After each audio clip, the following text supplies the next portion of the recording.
அப்புறம் இன்னொரு விஷயம், முடிஞ்ச வரைக்கும் விஸ்வாவுக்கும் விஷாலிக்கும் இது தெரியாம பார்த்துக்கணும், புரியுதா? சரி என்றனர் வித்யாவும் சரவணனும் ஒரே குரலில். இது பற்றி எதுவும் அறியாத விஷாலி கல்பனாவின் வீட்டு விசேஷத்திற்காக மும்முரமாக கைவினை பொருட்கள் தயார் செய்து கொண்டிருந்தாள். வித்யா கேட்டிருந்தபடி விஷாலியை சீக்கிரமே வித்யாவின் வீட்டில் விட்டு சென்றான் விஸ்வா. அவன் தன் அலுவலகம் முடிந்து நேராக திருவான்மியூரிலேயே இருக்கும் கல்பனா வீட்டுக்கு வந்து பிறந்தநாள் விழாவில் கலந்து கொண்டு விட்டு விஷாலியை அழைத்து கொண்டு வீடு திரும்புவதாக திட்டம். வித்யாவின் வீட்டுக்கு வந்த விஷாலி வித்யாவுடன் கல்பனாவின் வீட்டுக்கு சென்று அங்கு அலங்கார வேலைகளை பார்த்து கொண்டு இருந்தாள். கல்பனாவின் வீடு ஒரு தனி வீடு. அதனால் அவர்களின் வீட்டு தோட்டத்தில்தான் விழா நடக்க ஏற்பாடு செய்யப்பட்டு இருந்தது. அங்குதான் விஷாலி தன் கைத்திறனை காட்டி இடத்தை அழகு செய்து கொண்டிருந்தாள். மாலையாகி எல்லோரும் வந்ததும் விழா தொடங்கியது. சுப்பிரமணியும் சரவணனும் கண்கொத்தி பாம்பாக கவனித்து கொண்டிருந்தனர். சரவணன் எப்பொழுதும் போல எல்லோரிடமும் கிண்டலும் கேலியுமாக பேசிக்கொண்டு இருந்தான். அப்பொழுது ஒரு குழந்தைக்கு கை கழுவ உதவுவதற்காக விஷாலி தோட்டத்தின் பக்கவாட்டு பகுதிக்கு செல்ல, சில நிமிடங்கள் கழித்து சுப்பிரமணியின் சொற்படி சரவணன் அங்கு சென்றான். இவன் செல்லும் போதே அந்த குழந்தை அங்கிருந்து ஓடிவிட, இப்பொழுது விஷாலி தன் கைகளை கழுவிக்கொண்டு இருந்தாள். என்ன விஷாலி, இங்க தனியா என்ன பண்ற என்று சரவணன் அவளிடம் பேச்சு கொடுத்தான். ஒரு குழந்தைக்கு கை கழுவி விட வந்தேனா, அதான் என்று இயல்பாக உரைத்துவிட்டு அவள் நகர்ந்தாள். பின்னாலேயே சரவணனும் சுற்றும் முற்றும் பார்த்தபடியே வந்தான். அவர்கள் எதிர்பார்த்தபடி யாரும் சிக்கவில்லை. சரி, யாரோ வேண்டுமென்று செய்தாலும் சரவணனை அவள் அண்ணா என்று அழைப்பதைக் கண்டு அவர்களை மனம் திருந்து விட்டிருந்தனர். இதோடு இந்த பிரச்சனை முடிந்தது என்று விட்டு இருந்தனர். சரவணனும் வித்யாவும் அப்பாடா என்று இருந்தது. ஆனால் இந்த பிரச்சனை இன்னும் முடியவில்லை என்பது அவர்களுக்கு அப்பொழுது தெரிந்திருக்க வாய்ப்பில்லை. பிறந்த நாள் விழா இனிதே முடிந்தது. எல்லோரும் கல்பனாவிடம் அவள் கணவன் மற்றும் மாமியாரிடமும் விடை பெற்று கொண்டு கிளம்பினார்கள். இம்முறையும் விஷாலி தன் கைத்திறனால் செய்து வைத்திருந்த அந்த கைவினை பொருட்கள் நன்றாக அமைய அவளிடம் நிறைய பேர் இதே மாதிரி செய்து தர கேட்டனர். வித்யா மற்றும் சரவணனின் யோசனைப்படி விஷாலி இதை ஒரு தொழிலாக செய்ய ஆசைப்பட்டாள். விஸ்வாவுக்கும் அவர்கள் சொல்வது சரியாக பட அவனே அவளை அழைத்து சென்று தேவையான பொருட்களை வாங்கி தந்து அவளை ஊக்குவித்தான். அதனால் அவளுடைய மனவேதனைகள் கொஞ்சம் கொஞ்சமாக குறைய தொடங்கியது. கேட்டவர்கள் கேட்டபடி கேட்ட தினத்தில் செய்து தந்தாலும் நல்ல தரமாக இருந்ததாலும் விஷாலிக்கு நிறைய ஆர்டர்கள் வர ஆரம்பித்தன. அவளது குடியிருப்பில் இருந்ததும் ஆர்டர்கள் வந்தன. அவளுக்கு இதை செய்வதன் மூலம் நல்ல வருமானம் வர ஆரம்பித்தது. அதனால் குடியிருப்பில் இருந்தவர்கள், அவர்களின் குழந்தைகள் எல்லோரும் இவளிடம் நல்ல நட்பாகிவிட்டனர். விஸ்வாவுக்காக இயங்குகிறாள் தான். ஆனால் அந்த ஏக்கத்தை தன் கைவேலையில் முழுதாக ஈடுபடுவதன் மூலம் குறைத்து கொள்ள கற்றுக்கொண்டாள். நிறைய ஆர்டர்கள், அதிக வேலை, அதிக உடல் உழைப்பு, அதனால் அதிக களைப்பு என்றால் அதிகமாக வருத்தப்பட வேண்டாம். ஏனெனில் அதிக வேலையால் உடல் களைத்து ஓய்ந்து போகிறது. படுத்தவுடன் தூக்கம் வந்து விடுகிறது. அதனால் விஸ்வாவுக்காக ஏங்கி தூக்கம் வராமல் புரண்டு கொண்டு இருக்க வேண்டிய தேவையே இல்லாமல் போனது. விஸ்வா அவளுடைய வருமானத்தை பெருக்கும் விதமாக அவளுக்கு ஒரு இணைய பக்கத்தை திறந்து தந்து ஆன்லைனின் வர்த்தகம் செய்ய கற்றுக் கொடுத்தான். அதே நேரத்தில் அவளுடைய பாதுகாப்புக்காக அந்த இணைய பக்கத்தின் தொடர்பு கொள்ள தன்னுடைய கைபேசி எண்ணையே தந்திருந்தான். அவளுக்கு மிகுந்த மகிழ்ச்சி ஏற்பட்டது. கணவன் தனக்காக ஏதோ செய்கிறான் என்ற எண்ணமே அவளை கொஞ்சம் உற்சாகமடைய செய்தது. விஷாலியின் உற்சாகம் விஸ்வாவை மகிழ்வித்தது. அவளை சேரும் நாள் அதிக தூரம் இல்லை என எண்ணிக்கொண்டான். இதற்கிடையில் திருமணமாகி 2 மாதங்கள் முடிந்த நிலையில் ஒரு நாள் அவள் வீட்டு விளக்கானாள். முதல் மாதம் அவன் இங்கே சென்னைக்கு வீடு பார்க்க வந்தபோது முடிந்ததால் அவளுக்கு பெரிய பிரச்சனை இல்லாமல் போனது. இன்னைக்கு சாமி விளக்கத்துல அவன் கேட்டான். இல்ல, நான் இன்னைக்கு ஏத்தக்கூடாது. சரி சரி, நானே ஏத்திக்கிறேன். ஆமா, நீங்களே ஏத்திக்கோங்க. நீங்க தான் சமைக்கணும். ஏன்? அதெல்லாம் ஒன்றும் வேண்டாம். நீயே குளிச்சுட்டு வந்து சம. எனக்கு இதிலெல்லாம் நம்பிக்கை கிடையாது. சாமி கிட்ட மட்டும் மற வேண்டாம். மற்றபடி நீ பாட்டுக்கு உன் வேலையை பாரு. நான் என் வேலையை பார்க்குறேன் என்று கூறிவிட்டான். ஆனா அவள் ஏதோ சொல்ல வாயெடுக்க, நோ மோர் ஆர்கியூமெண்ட்ஸ் என்று கடுகடுவென்று முகத்தை வைத்துக்கொண்டு கூறி சென்று விட்டான். எதைதான் இவரிடம் ஆர்கியூ செய்வது? எல்லாம் அவன் செயல். அப்படியே விட்டுவிட்டாள்.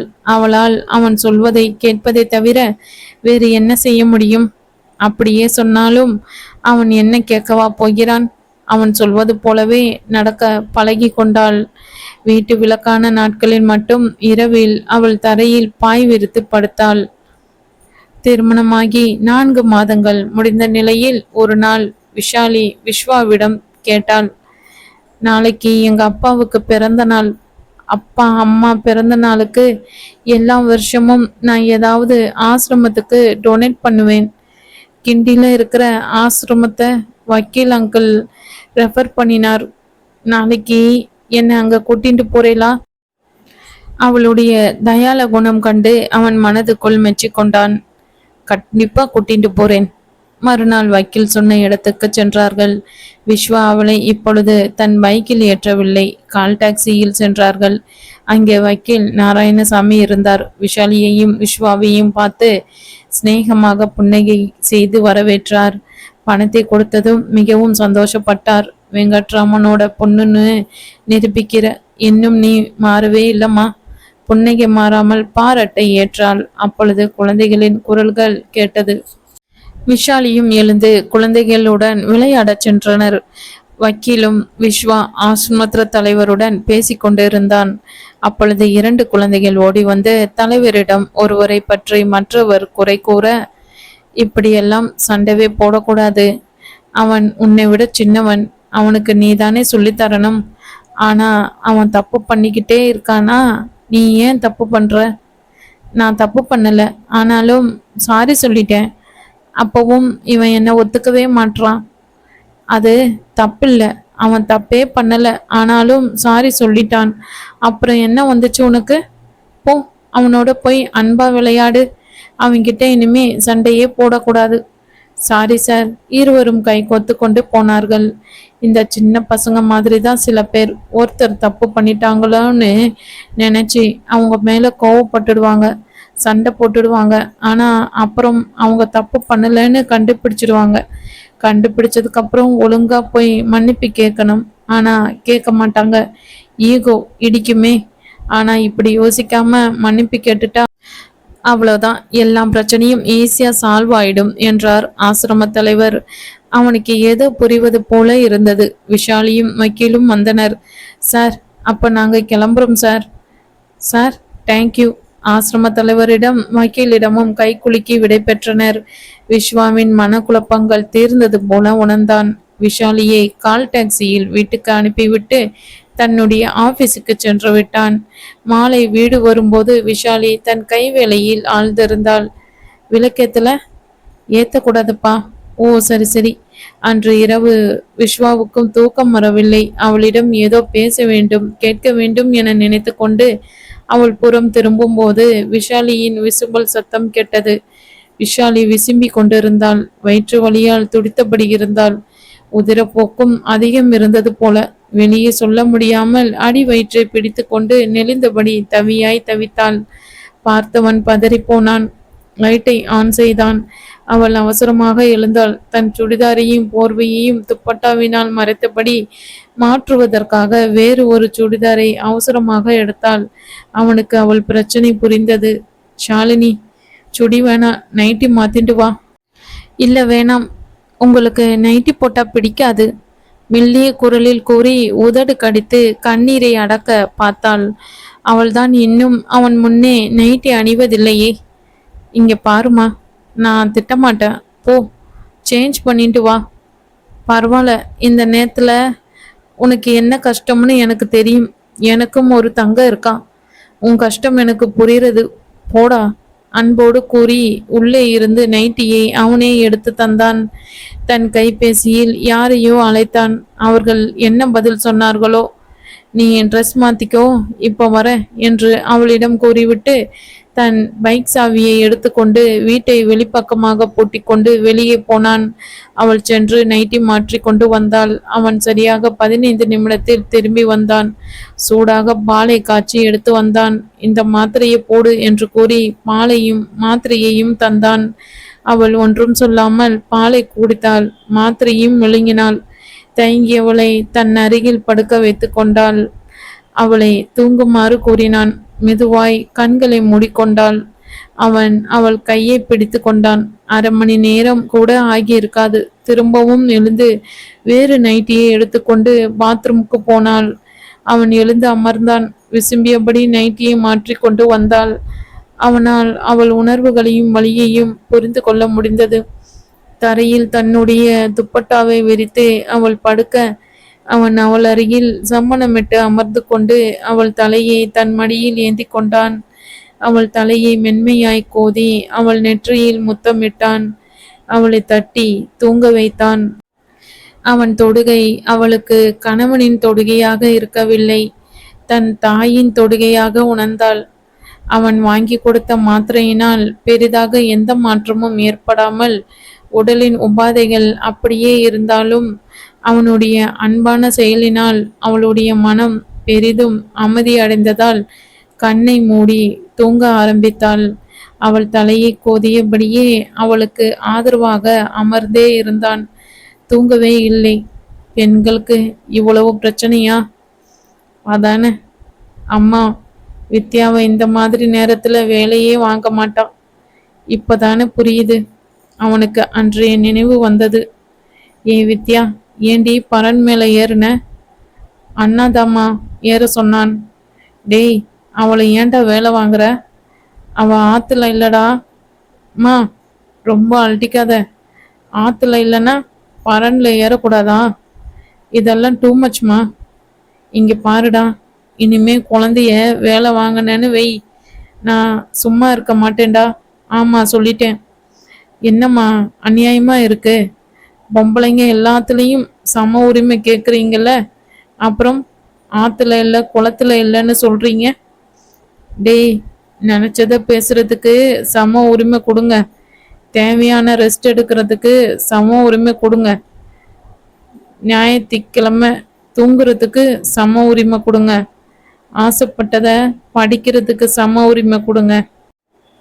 நினைச்ச நேரத்துல அம்மா வீட்டுக்கு போறதுக்கும் சம உரிமை கொடுங்க. பிடிச்சத உடுத்திக்க சம உரிமை கொடுங்க. பிடிச்சவன கட்டிக்க சம உரிமை கொடுங்க. அதை விட்டுட்டு மேலே ஏற சம உரிமை கொடுக்குறானா? இப்படி கொடுத்துட்டு அப்புறம் குழந்தை பிறக்கலன்னு டைவர்ஸ் பண்ணிடுவாங்க. நாங்கள் வாயை முடிக்கணும். உள்ள பொடி. அவன் சொன்னான்னு இனிமே மேலே ஏறாத, புரியுதா என்று நீண்ட லெக்சர் அடித்துவிட்டு போனாள் அபிராமி. அப்பா, நீங்களே நியாயம் சொல்லுங்கப்பா. அப்பாவிடம் முறையிட்டான். விஸ்வா பெண் குழந்தடா, பாவம். அம்மா சொல்றது சரிதானே. நோக்கு இதெல்லாம் புரியாது. என்ன இருந்தாலும் அவ உன் தங்க. அவளுக்கு நீ ஹெல்ப் பண்ணாம அவளை போய் வேலை வாங்குவியா? அப்பா அன்று கூறினார். விஸ்வாவுக்கு அன்று அம்மா கூறியதன் அர்த்தம் இன்றைக்கு விளங்கியது. ஒரு பெண் குழந்தையை வளர்க்க அவ அம்மாதான் வேணும். அப்பாவால ஒரு லெவல் வரைக்கும் தான் ஹெல்ப் பண்ண முடியும். இதையும் அவனுடைய அப்பா பல முறை அவனிடம் கூறியிருக்கிறார். அது என்ன லெவல் என்று அன்று புரியவில்லை. இன்று புரிந்தது. பாவம் வித்யா.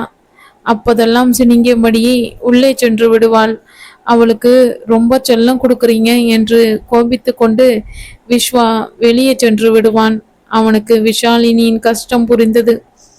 இது மாதிரி நேரத்தில் பெண்களுக்கு ஏன் ஓய்வு தருகிறார்கள் என்றும் புரிந்தது. பாவம் இவள். நினைத்தபடியே அவளை மடியில் வைத்துக்கொண்டு சுவற்றில் சாய்ந்தபடி தூங்கி போனான். திடீரென்று விஷாலியின் செல்போன் அலாரம் அடித்தது. அவசரமாக கண் விழித்து அதை அணைத்தான். மணி பார்த்தான். 6 ஆகி இருந்தது. அவனும் அவளும் அருகருகே அணைத்தபடி படுத்து இருந்ததை செல்லை வைத்த பின் தான் கவனித்தான். அவள் அவனுடைய நெஞ்சை கூட்டுக்குள் தன்னை புதைத்து கொண்டு அணைத்திருந்தாள். தாய் பறவையின் சிறகுக்குள் தன்னை ஒப்புவிக்கும் செய்பறவையாக அடைக்கலம் தேடி வந்து தஞ்சம் புகுந்திருந்தாள். அவள் மூச்சுக்காற்றை தன் மார்பில் உணர்ந்தான். அவனுக்கு சந்தோஷமாக இருந்தது. அவள் நன்றாக தூங்கிக் கொண்டு இருந்தாள். அப்படியே அசையாமல் படுத்திருந்தான். அவனுக்கு இப்பொழுது அவளை ஆண்டுவிடும் ஆசை துளி கூட வரவில்லை என்பதை வியப்புடன் உணர்ந்தான். அவள் தள்ளி இருக்கும் போதெல்லாம் அவளை அடைய துடித்த அவன் மனம் இன்று இருவரும் அணைத்தபடி படுத்து கொண்டிருக்கும் போது அவளை ஆட்கொள்ள விளையவில்லை. மாறாக தான் அசைந்து விட்டால் அவளுடைய தூக்கம் கலைந்து விடுமோ என்றுதான் நினைக்க தோன்றுகிறது என்பதை உணர்ந்தான். அவளுக்கு ஒன்று என்றால் என்னால் தாங்க முடியவில்லையே. அவள் தூக்கத்திலேயே அவனை விடுவித்து நிமிர்ந்து படுத்தாள். அவளை மெதுவாக விலக்கி படுக்க வைத்துவிட்டு எழுந்தான். பல் துலக்கி விட்டு வந்து வாசல் கதவை திறந்தான். இப்பொழுதுதான் விடிய துவங்கி இருந்தது. அவள் செய்வது போல வாசல் துடைத்து கோலம் போட ஆரம்பித்தான். அது சரியாக வரவில்லை. விஷாலி எழுந்துக்கலையா?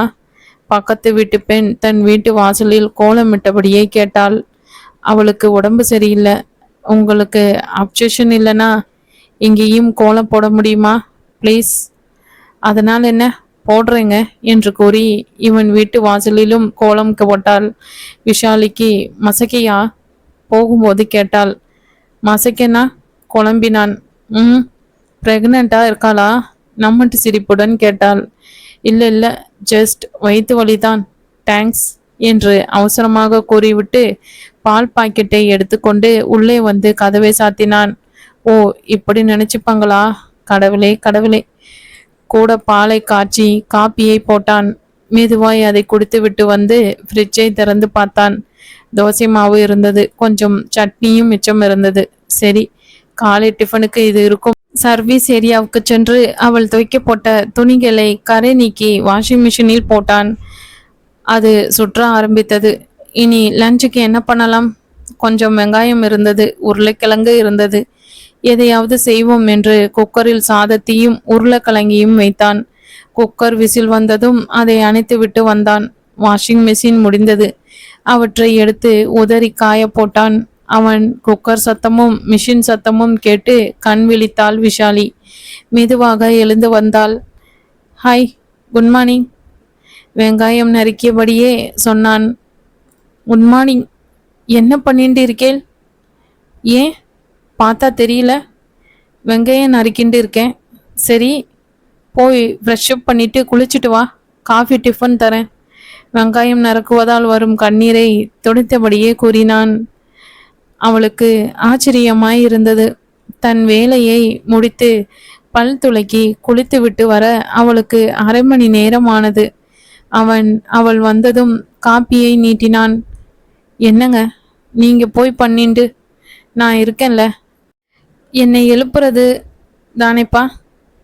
அதெல்லாம் சரி, ரசம் வச்சு உருளைக்கிழங்கு கறி பண்ணிட்டேன். உன்னாட்டும் சூப்பராக பண்ண தெரியாது. ஏதோ எனக்கு தெரிஞ்சதை பண்ணியிருக்கேன். குளிச்சுட்டு வரேன். டிஃபன் சாப்பிட்டுட்டு டாக்டர்கிட்ட போகலாம். நீ சுடி மாற்றிக்கோ. ஏற்கனவே பக்கத்து வீட்டில் உனக்கு மசக்கியான்னு கேட்டாங்க. நைட்டியில் போனால் வேற ஏதாவது கேட்க போகிறாங்க. வேகமாக சொல்லிவிட்டு குளிக்க போனான். அவன் சொன்னது போல சுடி மாற்றி கொண்டு வந்தாள். அவன் செய்த வேலைகளை பார்த்துவிட்டு அவளுக்கு கண்ணை கரித்து கொண்டு வந்தது. அதுவும் அவன் தன்னுடைய அழுக்கான ஆடைகளை கரை நீக்கி தேய்த்து போட்டிருந்ததை பார்த்ததும் அழவே ஆரம்பித்து விட்டாள்.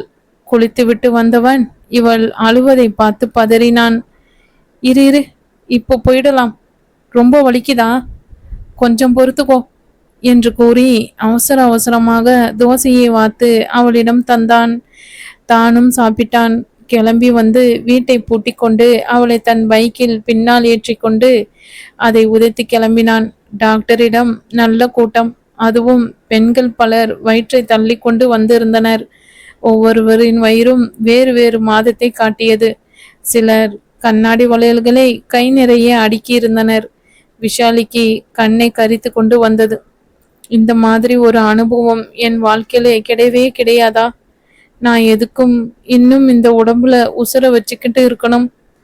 அம்மா மீனாட்சி, ஒன்னும் அவரை என் கூட சேர்த்து வை.